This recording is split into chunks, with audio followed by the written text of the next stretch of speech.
तो इस क्वेश्चन में हमें कोबाल्ट अमोनिया और कोबाल्ट फ्लोराइड का कॉम्प्लेक्स दिया है और उसके बारे में कुछ इन्फॉर्मेशन हमें बताना है। तो ये दोनों ही एग्जाम्पल जो वो एनसीईआरटी बुक में ही होते हैं।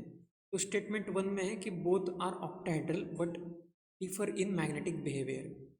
ऑक्टाहेड्रल तो ये है ही, उसमें कुछ डाउट नहीं है, क्योंकि 6 लिगेंड अगर होंगे तो शेप ऑक्टाहेड्रल ही होता है। मैग्नेटिक बिहेवियर बस हमें देख लेना है।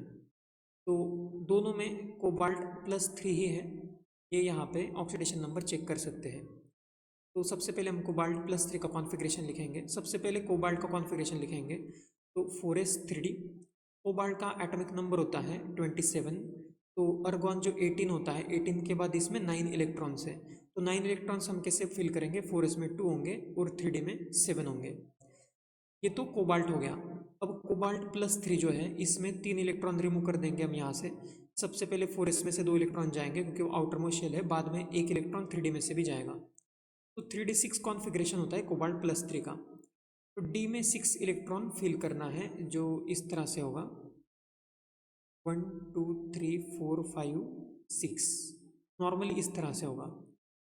अब फ्लोराइड जो है वो वीक लाइगेंड है, लेकिन अमोनिया जो है वो स्ट्रॉन्ग लाइगेंड है।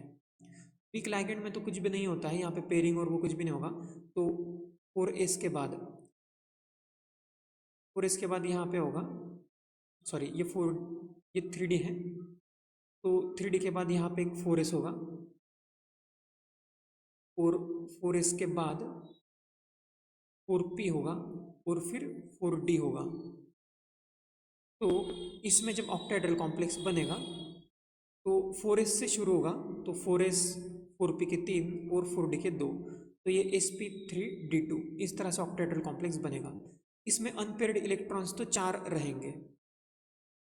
कोबाल्ट फ्लोराइड का जो कॉम्प्लेक्स बनेगा, इसमें अनपेयर्ड इलेक्ट्रॉन्स हैं 4। अब कोबाल्ट और अमोनिया का जो कॉम्प्लेक्स है, इसमें अनपेयर्ड कितने रहेंगे वो हमें देख लेना होगा। तो अगर अमोनिया यहाँ पे पेयरिंग कराएगा तो ऑक्टाहेड्रल कॉम्प्लेक्स बनना है, ये फिक्स है। ऑक्टाहेड्रल के लिए या तो sp3d2 कॉन्फ़िगरेशन होना चाहिए, नहीं तो फिर d2sp3 कॉन्फ़िगरेशन होना चाहिए। तो यहाँ पे 2d खाली हो सकते हैं क्या, ये देखना होगा। तो हो सकते हैं, अगर ये दोनों इलेक्ट्रॉन अगर यहाँ पे चले जाएंगे तो इस तरह से हो जाएगा। 6 इलेक्ट्रॉन जो है वो 3 ऑर्बिटल्स में ही आ जाएंगे और उसके बाद ये d के 2, फिर 4s का और आगे फिर 4p का भी जो है, तो d2sp3 पॉसिबल है। अब इस केस में यहाँ पे 0 अनपेयर्ड इलेक्ट्रॉन्स हो जाएंगे, तो इसमें है 0 अनपेयर्ड इलेक्ट्रॉन्स।